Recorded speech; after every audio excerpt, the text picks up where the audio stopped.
Dans le vif du sujet, avec Enis Moraï. Et dans le vif du sujet pour ce mercredi 29 janvier 2014 avec Enis Moraï. Bonjour Enis. Bonjour Afef. Beaucoup de sujets à débattre aujourd'hui, n'est-ce pas? Et beaucoup de choses ont changé depuis la semaine dernière. Et autre chose, j'ai bien remporté mon pari pour cette semaine, n'est-ce pas Enis? Enfin, après combien de jours? Après 15 jours, oui, on va dire comme ça. Vous avez donc. Mais en tout cas, j'ai dit que la Constitution sera votée la semaine dernière et on a respecté ce délai. Vous avez dit que la Constitution allait être votée le 15 et le 14 janvier. Non, mais chaque semaine, on reporte le pari. Alors, on est bien content. Hein, j'espère que déjà un pas est franchi pour la nouvelle démocratie. Cette constitution tant attendue a été votée dimanche dernier avec 200 voix. Donc on ne s'attendait pas, hein, n'est-ce pas, à Nice, à ce nombre élevé. Oui, tout à fait, Raphaël. Donc on a franchi un palier, il en reste encore des paliers à franchir. C'était une semaine cruciale, fatidique, je dirais même, pleine d'émotions, contradictoires. On a connu la joie, on a connu la peur, on a connu les pleurs aussi, les pleurs de joie, parce qu'on ne pensait jamais qu'on allait sortir de ce marasme-là, qui durait en Tunisie depuis quelque temps. Et personnellement, je suis très content qu'une constitution pareille ait été adoptée. Pour résumer, on aura le temps de revenir sur cette constitution. Ce n'est pas peut-être celle qui me fait rêver, mais ce n'est pas aussi celle qui me fait peur. Mais c'est déjà un pas. C'est déjà un pas. Il faut juste dire qu'une constitution n'est pas une hirondelle pour faire le printemps. C'est un texte très important, certes, auquel nous sommes parvenus avec les consensus qu'on connaît après les tiraillements qu'on a vus aussi tout au long donc des 2 années qui sont passées. Mais il faut dire aussi que maintenant, place à la concrétisation de cette constitution, à sa mise en place. Exactement. Les lois qui viendront donc consacrer les institutions seront les plus intéressantes et les plus importantes à mettre en œuvre une démocratie. D'ailleurs, en parlant de constitution, demain, on aura largement le temps de débattre de la constitution dans une émission spéciale. Voilà, un dernier numéro, un récapitulatif, donc à partir de 8h30 demain jusqu'à 9h30. Pour aujourd'hui, on a un nouveau gouvernement, donc la Tunisie. D'ailleurs, on trouve ce titre partout, surtout les sites internet, les journaux, les chaînes de télé, surtout les supports médias. Donc la Tunisie a une nouvelle constitution et un nouveau gouvernement. Hier soir également, la confiance a été donnée au gouvernement avec 149 voix. Avec ce qu'on a vu tout au long de la journée hier, franchement, je croyais qu'on n'allait pas donner la confiance au gouvernement. Oui, c'était vrai. En fait, à un certain moment, on a pensé que le gouvernement Mehdi Jama n'allait pas passer, tellement il a été critiqué.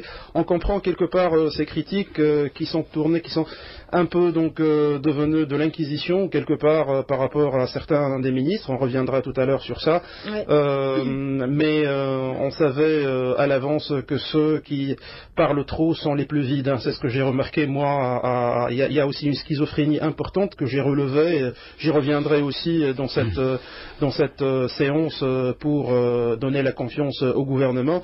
Ce que je voudrais dire, c'est que le style Mehdi Jama retient, il est convaincant, il est sincère, le monsieur. Il s'est doté d'une équipe de mastodontes, je dirais, de diplômés des universités les plus prestigieuses, personnellement. Des CV à faire pâlir. Exactement, c'est des CV énormes pour dire que la Tunisie regorge de compétences.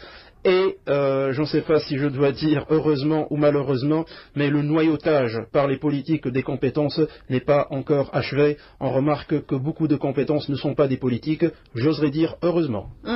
Alors, et pour en débattre de tous ces sujets, nous avons le plaisir de recevoir ce matin Monsieur Lazhar Bali du parti LMN. Bonjour et bienvenue sur RTCI. Bonjour.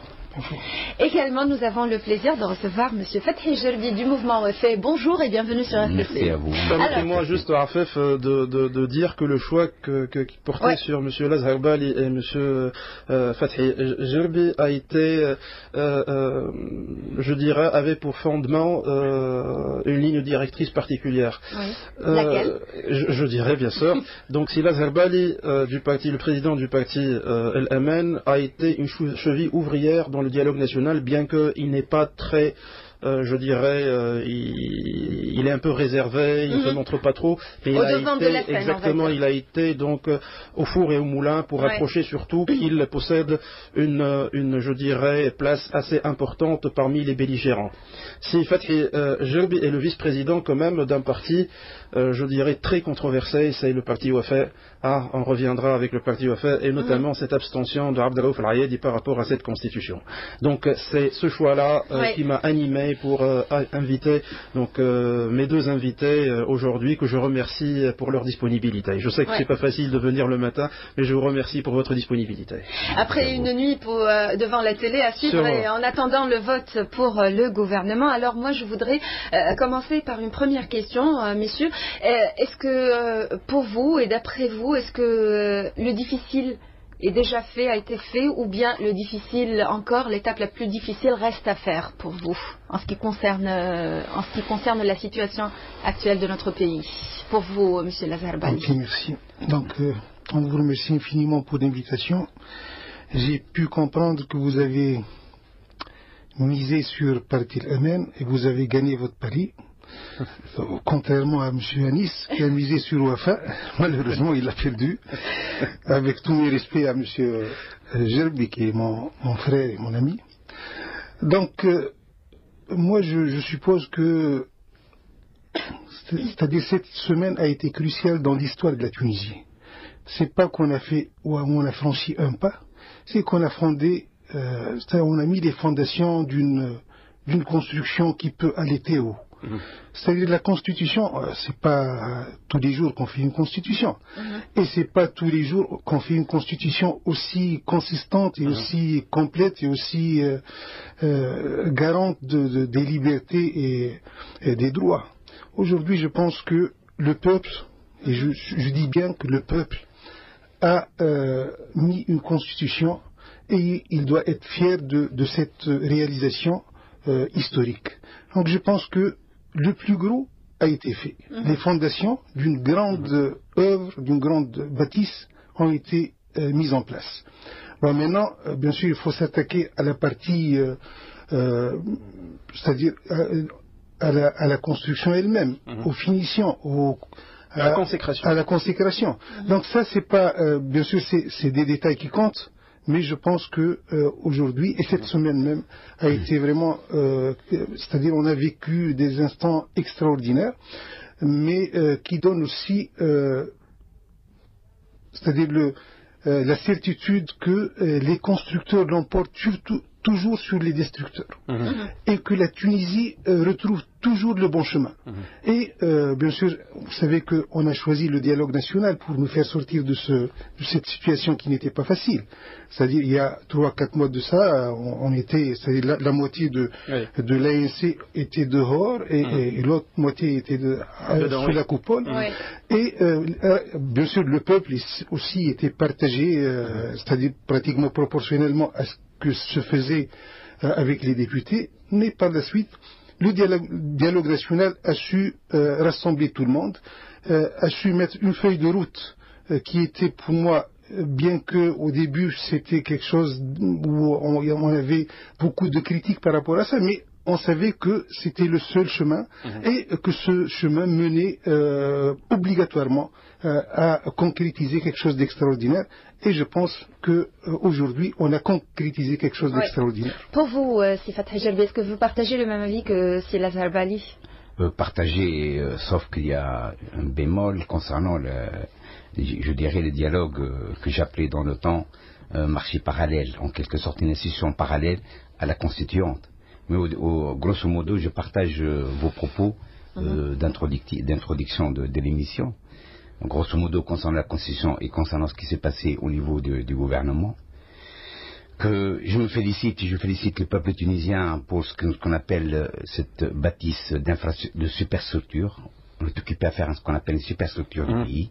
Ce que nous manque, c'est l'infrastructure. C'est-à-dire, en quelque sorte, ce que moi j'ai, quand même, pendant des années, je voulais que ce pays existe en tant, je dirais, que tête, que des gens, des Tunisiens, avec leur, je dirais, leur mélange et leur diversité, qu'il existe en tant que quantité.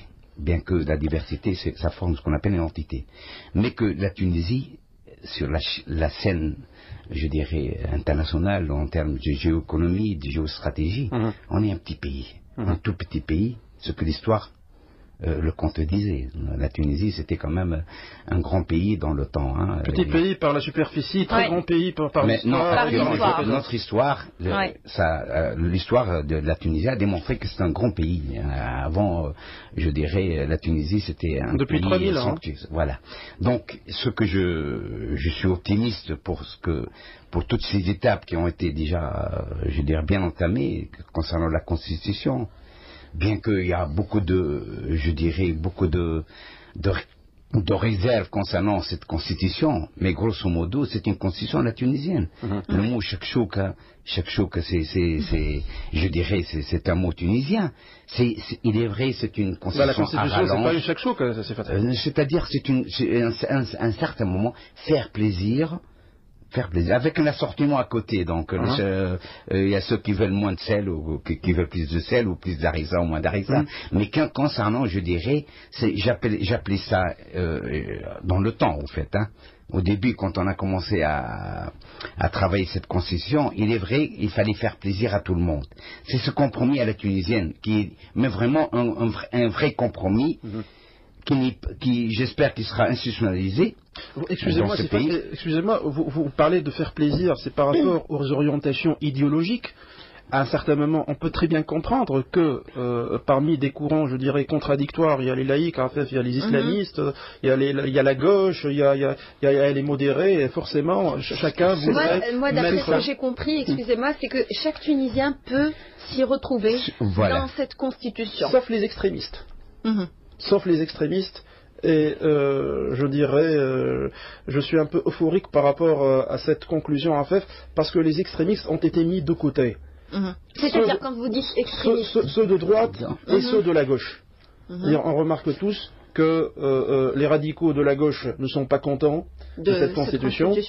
Et puis aussi les radicaux de droite, on a vu des courants, je dirais, extrêmes, manifester le lendemain même de l'adoption de la Constitution contre cette Constitution, et je ne peux que m'en réjouir parce que ces phalanges-là, ces entités-là, je dirais, sont très minoritaires en Tunisie. La Tunisie a montré que c'est un pays modéré, il a été, il est, il le restera. Mais il est vrai que, M. Anis, que concernant, je dirais, les extrêmes, mais au fait, autant que je ne suis pas trop, comment dirais-je, trop satisfait concernant, je dirais, le vote, presque un plébiscite, parce que quelque part, avoir, je dirais, presque 95%... 92. Voilà, 92. Pour moi, ce n'est pas un signe, je dirais, de démocratie. Ça, c'est la volonté du peuple. Non, je suis d'accord. Non, mais attendez. Je sais ce que c'est le peuple. je l'ai, comment dirais-je, c'est-à-dire là, nous sommes plus dans le Parlement de Ben Ali. Le problème, il y a ce qu'on appelle la loi de la nature. Moi, j'ai vécu dans des démocraties que des chiffres pareils, quand ça dépasse les 60, 68... 70 maximum, ça devient, je dirais, critique. Pour une simple raison que quelque part, il est vrai que la Constitution peut faire ce qu'on appelle une dérogation, peut faire l'exception, puisque c'est quand même un contrat du peuple entier. Mais autant que les extrêmes qui existent en Tunisie, ils existent partout. Partout il y a des extrêmes. Et avec ces extrêmes-là, qu'il fallait faire une constitution. Donc, je dirais, il ne faut pas dénigrer qu'il y a des extrêmes. Les extrêmes font partie de toute société, même dans les sociétés démocratiques. Et c'est normal qu'il y a des extrêmes. Mais que la constitution, en quelque sorte, je dirais, c'est une étape. Mais comme on dit le proverbe, on ne gère pas par décret, ce n'est pas la constitution qui va faire, je dirais, qui va gérer le pays. Et ça, c'est je dirais, c'est une étape. Il est vrai, nous les Tunisiens, c'est un peuple minimaliste, ils ne cherchent pas, je dirais, les grands exploits. On a fait une chose, c'est vrai, on est content de la Constitution. Ça c'est relatif, ça c'est votre avis. Oui, c'est mon point de vue, c'est normal, je parle. Minimaliste, qui ne cherche pas la grandeur, hein, c'est un peu écoutez, par la force des choses, je vis en Tunisie, je sais exactement... Nous aussi. Non, mais je veux dire, mais quand je dis minimaliste, les Tunisiens, c'est un peuple... je dirais de la pâte à modeler, mais ça dépend qui va la manier. C'est un peuple qui accepte de sacrifier, c'est un peuple qui accepte d'être, je dirais, au service. Ça, c'est une réalité. Mais du moment, il y a compromis. Ça, je le remarque même vis-à-vis de mes étudiants. À un certain moment, on est devenus des gens. L'essentiel, c'est que je réussisse. L'essentiel, c'est que je survis. Et ça, c'est un constat. Mais ce n'est pas ça l'ambition pour la Tunisie. L'ambition pour la Tunisie, c'est que les Tunisiens deviennent plus, voire grands. Et ça, j'ai toujours dit. Nous, quand je parle de l'économie tunisienne, c'est une petite économie. Oui, c'est ce que je dis souvent, même les étudiants. Il ne faut pas tabler vers 10 ou 11. Il faut tabler vers les 14 et 15. J'ai relevé deux, je dirais, critiques à vos propos. D'abord, vous vous réjouissez que la Tunisie ait adopté une constitution alors que le président de votre mouvement s'est abstenu de voter. Et vous êtes contre le dialogue national. Or, c'est le dialogue national qui nous a fait donc parvenir à cette situation et à décompter la situation. Si Lazar Bali, vous, en écoutant des propos pareils, quelles sont vos impressions, quels sont vos avis? Moi, je voudrais peut-être dire que la Constitution est une occasion pour pas mal de partis politiques, pas mal de courants, pour réviser leurs orientations. C'est-à-dire aujourd'hui, les radicalistes doivent savoir qu'il n'y a pas de place pour le radicalisme et que c'est toujours la modération qui l'emporte.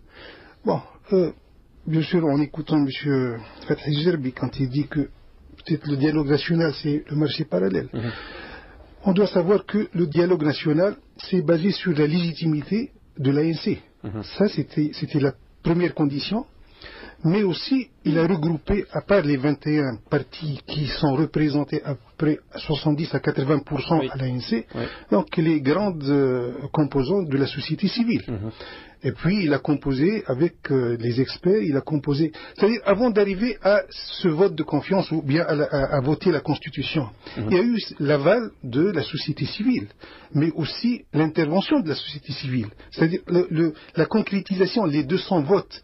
Ça, c'était la phase finale. Avant ça, il y avait les experts qui se disent, qui ont donné l'aval et qui se disent contents satisfaits de cette constitution. Il y a la société civile qui a aussi exprimé sa satisfaction. C'est-à-dire, finalement, bien sûr, les députés, là, moi je pense que ils n'ont fait que confirmer cette tendance de satisfaction générale, mais aussi aujourd'hui, il y a, moi je dis que ça c'est un fait que la Constitution est très bonne. Bon, maintenant, les extrémistes, c'est-à-dire ils doivent nous, en Tunisie, on a toujours été une terre de modération. C'est une terre qui est faite pour les modérés. Les extrémistes, là, on ne peut pas, à la limite, essayer de les protéger parce que on doit les drainer à ce carré de modération. C'est ce que je dis. Il n'y a pas de place en Tunisie pour les extrémistes.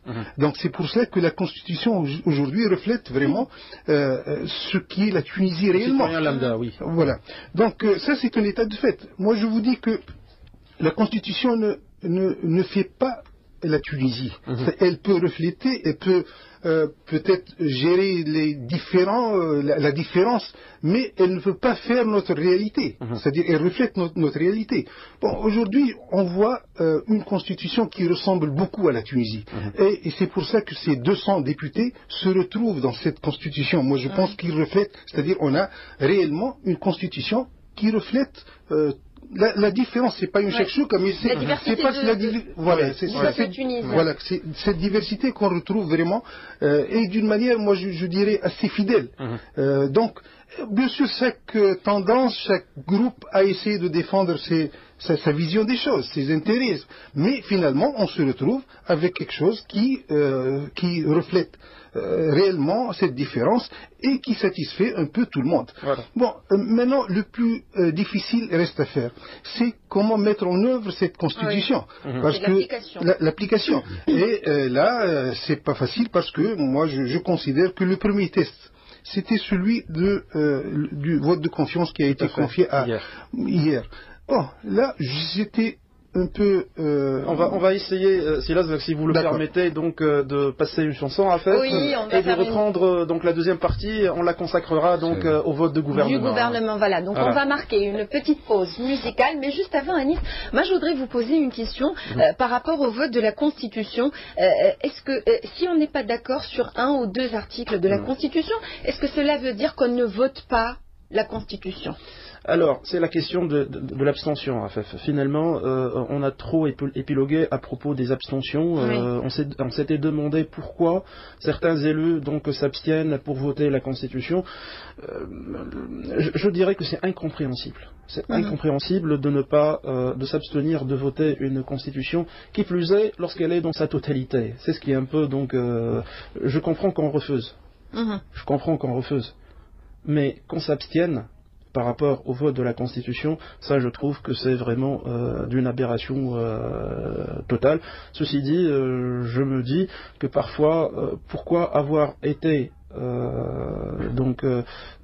propulsé, élu donc à l'Assemblée nationale constituante, pour que finalement donc quelques-uns donc se réservent le droit de s'abstenir de ce vote-là. D'autant plus que, comme je viens de le dire, et je suis tout à fait d'accord avec la remarque pertinente de Silas Herbali, lorsqu'il dit que les Tunisiens se reconnaissent.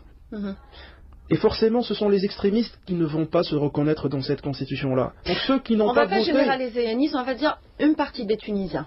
Non, voilà, on ne va pas dire tous les Tunisiens. Tout à fait. Une partie des Tunisiens est extrémiste, ça c'est indéniable. Et on ne peut pas les exclure. Moi, je ne parle pas d'exclusion. Voilà. Ces gens-là, qu'on vient de le dire, on doit les drainer à ce carré-là de la démocratie pour qu'ils comprennent. Mais nous aussi, on doit être des démocrates pour les accepter avec leurs différences, tant que ils ne sont pas violents. C'est le principe de la démocratie. C'est le principe de la démocratie. Mais pour une constitution, sachant que cette constitution-là a été élaborée à partir de tiraillements, à partir d'avis aux antipodes. Comprenez, c'est aux antipodes, c'est-à-dire quelqu'un qui parle gauche alors que l'autre parle droite. Le fait de se retrouver sur un texte, de l'adopter, ça, c'était donc un travail titanesque, un travail très important qui a été élaboré et on ne peut que saluer. D'ailleurs, lors de l'adoption de la Constitution, ce que j'ai aimé en regardant la télé, c'était il y avait un seul drapeau, c'est le drapeau tunisien. Et puis les embrassades, les accolades entre les élus, ceux qui étaient, bon ça c'est très émouvant aussi. En un moment, on a oublié tous les tiraillements entre les partis politiques, donc on a trouvé des poignées de main historiques. Des accolades aussi. Donc, voilà, la plus historique entre Rahoui et Louz. Donc là, c'est la Tunisie qu'on aime et c'est la Tunisie qu'on reconnaît. On va marquer une petite pause et on se retrouve pour parler du nouveau gouvernement, le gouvernement de M. Mahdi Jamara. Dans le vif du sujet, avec Anis Moraï.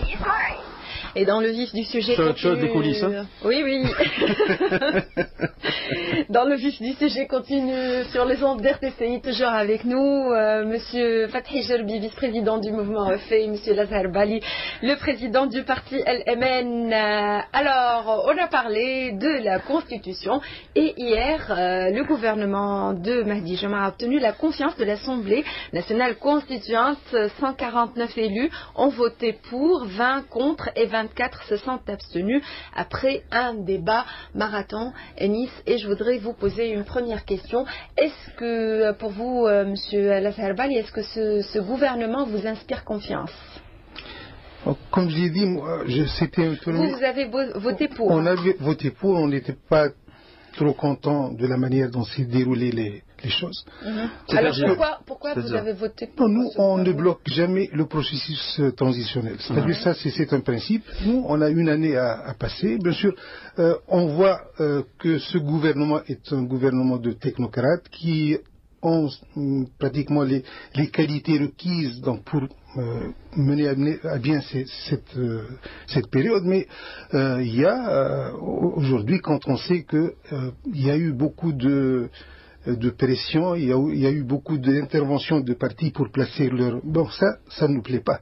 Parce que nous, on s'est mis d'accord que ce gouvernement doit être impartial, indépendant, compétent et surtout transparent.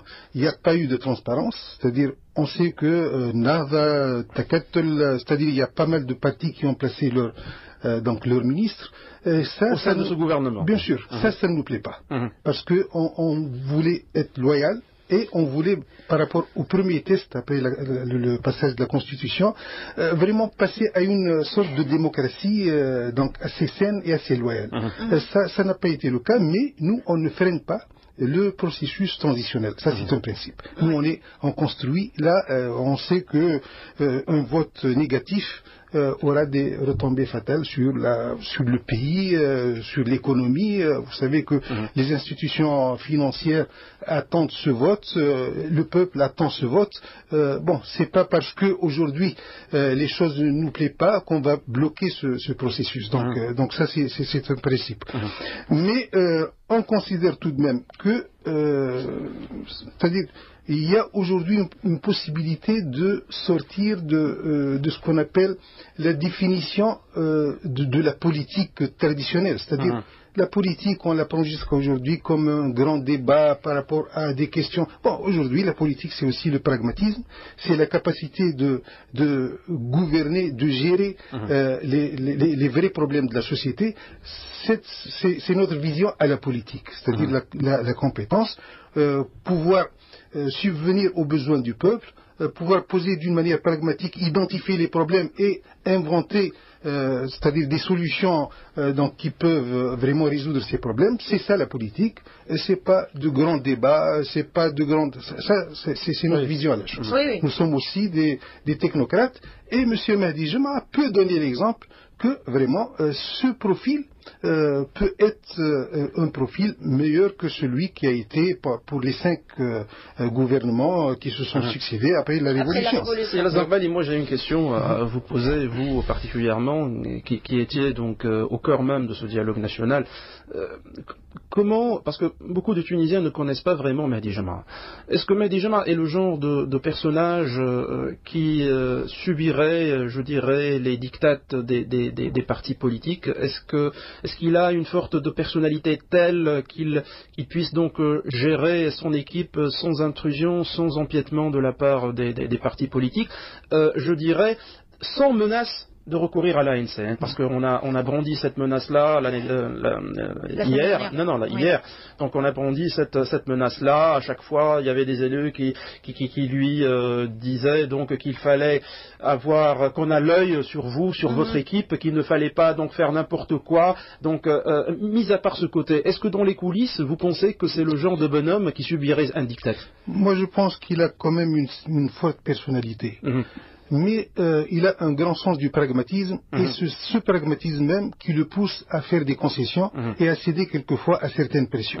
C'est-à-dire que lui, il sait qu'aujourd'hui, il y a certains partis qui sont influents, il y a certains lobbies qui sont influents et qu'il ne peut être en dehors de ce cercle d'influence. Donc obligatoirement, il doit trouver ce compromis. Hier, c'était un gouvernement de compromis. C'était pas des indépendants, c'était pas des... Donc ça, c'est compétent certes, mais indépendant non. Mais c'était un gouvernement de compromis, c'est pour ça que nous, on l'a accepté. Je pense que ce monsieur, s'il ne s'entête pas, parce que il a un degré d'entêtement qui n'est pas aussi négligeable. Moi, je vous le dis honnêtement. Mais cet entêtement peut être positif. C'est-à-dire pour peut-être... je pense que... Cela dépend de la façon avec laquelle on voit les choses aussi. Et comment c'est-à-dire cet entêtement, où est-ce qu'il est mis en œuvre, c'est-à-dire positivement dans certains emplacements ou bien... je pense que ce gouvernement pourrait quand même changer les choses et nous amener à des élections. Et ça, c'est le but Est-ce que ce gouvernement pourra changer les choses? D'accord, mais si vous permettez, parce que je ne veux pas laisser passer... je dirais la remarque de M. Anis concernant la Constitution. D'une part, pour dire que la majorité de mouvements refaits que je parle de la base ou des militants, sont pour la Constitution. Et que même au niveau des représentants, je dirais, des mouvements OFA, et vous savez très bien, il n'y a plus de représentants de mouvements OFA comme pour toutes les autres partis. Avec ce tourisme parlementaire et je dirais partisan, que finalement, on ne sait même pas qui c'est Takatol, on ne sait pas qui c'est, etc. Donc, le mercato politique. Voilà, le mercato politique. Donc, faites attention dans votre analyse pour dire que les représentants de Wafa, comme les représentants d'Etakatol, à part le Narda, mais là c'est le contre-exemple de tout ce qui est organisation politique, c'est une organisation organisationnelle, c'est-à-dire l'objectif c'est, voilà, donc tout a été dit. Mais le reste, il n'y a plus rien comme couleur. Il n'y a plus rien dans les. Ça ne définit rien, quoi. Même Mohamed, même son parti ne. Vous parlez de l'ANC, là. Je parle des députés. Les députés ne représentent pas grand-chose. Et si Bali sait très bien qu'à un certain moment, il a voulu qu'on fusionne ensemble pour faire notre parti. Il y a plein qui ont flirté avec Wafa Mais vous êtes difficile. On est difficile. Pour une raison totalement, je dirais, de fidélité aux militants qui ont été avec nous au CPR et puis qui nous ont rejoints à Wafa. Donc remarque, c'est que dans la globalité, c'est que le mouvement Wafa, il était pour la Constitution. Oui. Ça, c'est une réalité. Et de plus, il faut une fois pour toutes que ce soit clair dans tous les analyses politiques, c'est que Wafa, comme au Congrès pour la République, nous n'avons pas des chefs. Nous, on a fait le Congrès pour la République avec Marzouki, Raouf Laïedi et Omzied. On l'a fait, non pas, on l'a fait ensemble. On ne l'avait même pas, comme Wafa. Donc il n'y a pas Mettre Raouf Laïedi ou Azed Badi ou Fatih Jirbi, on est quand même des gens, je dirais, avec notre liberté de conscience. Oui. C'est-à-dire, c'est vrai qu'on a, je dirais, en tant que parti, on est fidèle. C'est la Constitution que vous n'avez pas votée, vous la consacrez. Non, mais dire que Maître Ayedi et l'abstention a un sens, pour une simple raison, au début c'était prévu qu'on votait la Constitution, pourquoi pas, dans son intégralité, donc il ne faut pas se contredire, mais que quelque part, il y a eu, je dirais,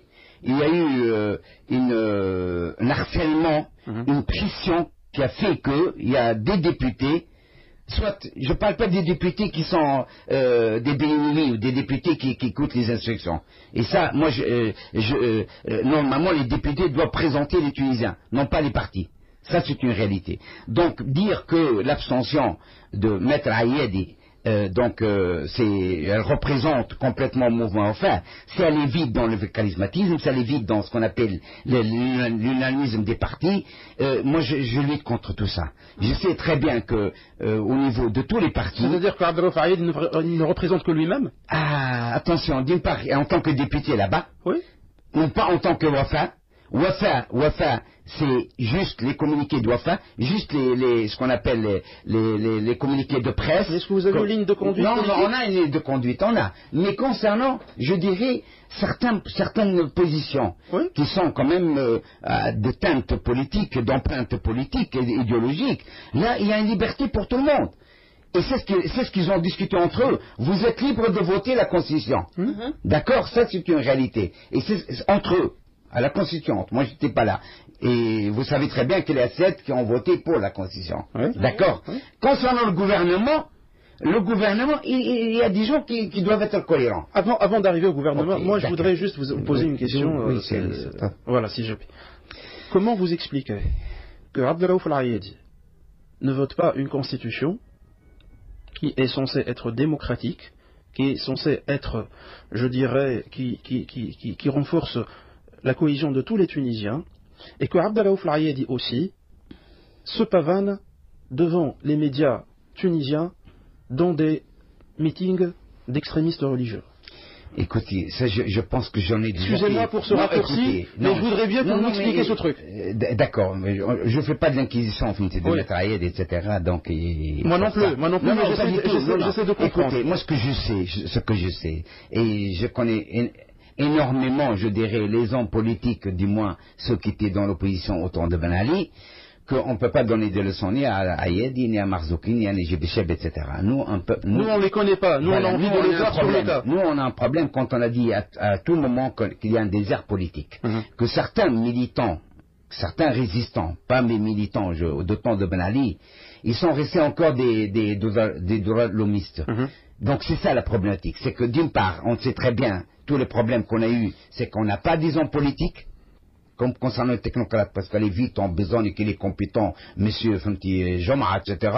S'il vous plaît, s'il vous plaît, s'il vous plaît. Je n'ai jamais entendu parler de quelqu'un, d'un ministre ou de quelconque, ou d'un chef de gouvernement de France ou de Belgique ou de Hollande, pour dire qu'il y a des compétents. Non, pas du tout, c'est pas ça. Parce que ce sont des hommes politiques et ce n'est pas, je dirais, des technocrates. Donc, la problématique chez nous, c'est qu'il faut construire la politique. C'est vrai qu'on n'a pas d'homme politique. Et ça, je suis le premier à le constater. J'étais avec Marzouki. Et on a milité pour des grandes valeurs. Et finalement, où sont ces valeurs? Même Carthage, il fallait pas l'habiter, Carthage, en tant que président. C'était ça notre point de vue. C'est ce qu'on a fait pendant des années. Autre chose, c'est qu'il y a encore des militants qui ne pensent pas qu'ils ont un parti. Il y a des partis qu'avec 2-3 personnes, il y a des partis qui, comment dirais-je, que il y a juste le chef qui parle, et les autres, ça heureusement, à Wafa, on n'a pas ça. Et je vais tout faire, parce qu'enfin, il y a des gens qui disent qu'ils marchent sur 2 pieds, il y a Fatri Gelbi et Maître Ayed, tout le monde le sait très bien, même si Bali, etc. Mais on n'est pas en conflit. On n'est pas en conflit. La politique, ce n'est pas d'unanimisme. Oui, mais c'est-à-dire, j'ai compris que vous n'avez pas de conduite commune. Non, la seule chose, c'est Anis. Et je sais, vous êtes clairvoyant et vous savez très bien, vous suivez ce qui se passe au niveau du système politique. Non, mais c'est une réalité. Écoutez, la seule chose sur laquelle vous pouvez vous baser pour analyser, c'est les discussions de ce qu'on appelle, nous, l'instance constituante. Et je vous assure, il y a un grand débat et les communiqués qui sortent signés par l'instance constituante. Là, je voudrais prendre, puisqu'il nous reste encore 9 minutes, je voudrais prendre votre avis justement sur le gouvernement. Le gouvernement, écoutez, le gouvernement, il est vrai qu'il fallait que le gouvernement précédent, que ce soit tous les gouvernements qui ont succédé, etc., qu'ils ont montré une certaine, je dirais, faiblesse, une certaine, je dirais, amateurisme. Mais ça, c'est proportionnellement à l'héritage qu'on a eu. Attention, je dirais qu'il y a un problème de 60 ans que beaucoup qui l'ont traîné comme boulet. Donc, moi, personnellement, je l'ai dit, il est documenté qu'après Ben Ali, il faut 20 ans pour construire un pays. Ça, c'est une réalité. Il ne faut pas rêver, s'il vous plaît. Donc, je ne peux pas reprocher. Je ne m'attendais rien de ceci, je ne m'attendais rien des choses. Ce que je voulais, tout simplement, c'est baliser une route, faire quelque chose pour ce pays, préparer ni plus ni moins pas tous ces gouvernements doivent mettre bien dans la tête. Et ça, je ne suis pas d'accord quand il dit que nous ne sommes pas un gouvernement pour gérer les affaires courantes. Non, il doit gérer les affaires courantes. Il ne doit pas engager le pays, parce que là, c'est une erreur fatale. Que si Mahdi Joma va engager le pays dans ce qu'on appelle des opérations d'endettement, dans des opérations de politique, je dirais économique et sociale, que les autres, qu'il va complètement, je dirais, encadrer ou quelque part enchaîner les suivants qui vont gouverner, moi je trouve que c'est un crime. Donc je dirais que ce gouvernement, c'est une réalité. Moi je l'ai accepté. Même avec Maître Ayed, quelque part, on a dit, vu qu'il faut voter tout le gouvernement, pas ministre, pas. Il y a des ministres qui ont des problèmes, ça je vous assure, on les connaît très bien. Moi je connais des gens. Donc déjà il faut donner une chance à ce gouvernement et puis donc je dis il faut voter le gouvernement. Mais parce qu'il y a eu. Est-ce que vous l'avez voté, excusez-moi de vous interrompre, est-ce que vous l'avez voté à combien d'élus chez Wafa? Chez Wafa, d'après les statistiques de ce matin, il y a un seul qui a voté pour et les autres qui ont voté contre. Mais ça c'est la problématique, je dirais. Et ça, c'est la démocratie. Je voudrais vous poser une question sur le point fort et le point faible pour ce gouvernement. Moi d'abord, je voudrais un peu m'insurger contre cette inquisition qui a été faite, et notamment à 2 personnalités, à Maître Hafez Ben Salah d'abord et à Madame Karboul. Pour Madame Karboul, je commencerai par elle, la ministre du Tourisme, qui est une Tunisienne avant tout. Oui. Mis à part le côté tunisien, le fait d'avoir essayé de faire cette inquisition-là par rapport à cette dame qui est tunisienne, qui est mariée, qui a 2 enfants, qui a une famille derrière elle, est d'une bassesse, excusez-moi du terme, extrême, est d'une bassesse extrême. Dire réellement que cette dame est parti en Israël pour essayer, je dirais, de la démystifier quelque part, si j'ose m'exprimer ainsi, alors que c'est une compétence avérée, c'est une compétence qui est passée par les plus grandes multinationales. Et lorsqu'elle est passée donc à Israël, soi-disant, certains qui n'ont pas essayé de mettre dans la Constitution l'incrimination de la normalisation avec Israël, ce sont eux qui se sont élevés contre cette dame-là. Pour dire, c'est ça la schizophrénie, c'est ça la schizophrénie, c'est ça le paradoxe. De deux, moi je voudrais que ces gens-là apprennent un peu de géographie. La Palestine, si on parle de Palestine, la Palestine est une zone conclavée. On ne peut pas aller en Palestine si on ne passe pas par Israël. D'un. De deux, je reviens à Maître Hafez Ben Salah, qui est un collègue, et personnellement je le connais depuis belle lurette. Ce qu'on ne sait pas aussi, c'est que Hafez Ben Salah, en 91, lorsqu'il était doyen de la faculté des droits et des sciences politiques, il était élu par le conseil scientifique, il a empêché, et ça beaucoup de gens ne le savent pas, il a empêché la police d'accéder à l'enceinte de la faculté des droits et des sciences politiques de Tunis pour poursuivre les islamistes et la gauche à l'époque. Il a été évincé par une décision de Ben Ali et a été persécuté par la suite. Après, on vient dire que Hafez Ben Salah est un architecte de l'élection de Ben Ali en 2009. Essayez de lire un peu d'histoire, essayez de piocher. Ne vous fondez pas sur les réseaux sociaux et Facebook, parce que là, franchement, ça ne vole pas haut. Voilà. Oui. Alors, on va revenir au point fort. Donc, quel est le point fort de ce gouvernement? C'est indubitablement les compétences avérées qui existent avec des CV, je viens de le dire, très importants. Mais c'est vrai aussi que je rejoins un peu les critiques qui disent qu'un bon CV ne fait pas peut-être un bon politicien. Là, on a besoin de gestion. Là, on a besoin de coups des franches. Maintenant, le gouvernement Mehdi Juma a une assise, je dirais, démocratique assez importante, parce que 149 quand même élus qui ont voté Mehdi, exactement, qui ont voté ce gouvernement-là. C'est une majorité de plus que les 2/3. C'est une majorité de l'Assemblée, je veux dire. Oui. Pas des présents, encore plus des présents. Donc, c'est une majorité qui est très importante. C'est des gens qui vont essayer de se doter de compétences aussi dans leur cabinet pour essayer de faire bouger les choses. Il ne faut pas aussi s'attendre à des miracles. Il n'a pas de baguette magique pour changer les choses. Il y a eu l'héritage de 60 ans de dictature, les deux dictatures, et n'oublions pas aussi les deux gouvernements Troïka, qui ont été désastreux pour la Tunisie. Pour vous, M. Lazarbali, quelle sera la tâche la plus difficile à gérer? Nous, on a vu le programme de M. Mehdi Juma et on voit que c'est un peu pas ambitieux, même un peu surdimensionné. Donc, il doit réviser vers la baisse ses ambitions et être plus réaliste. On a besoin d'instaurer une sécurité, ça c'est le premier point, pour arriver à des élections qui donnent une chance égale à tout le monde. Ça c'est.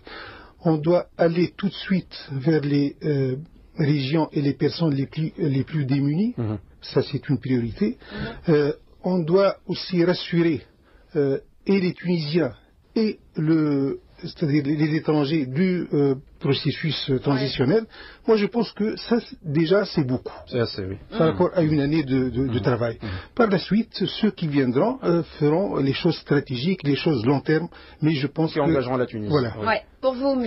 Fatrice, je nuance concernant les propos de Sianis concernant l'Inquisition. C'est vrai, quand on attaque personnellement les gens, ça, je suis complètement contre. Moi, je suis pour la liberté et le respect des individus. On ne faut pas en plus, ce sont ce qu'on appelle des procès d'intention.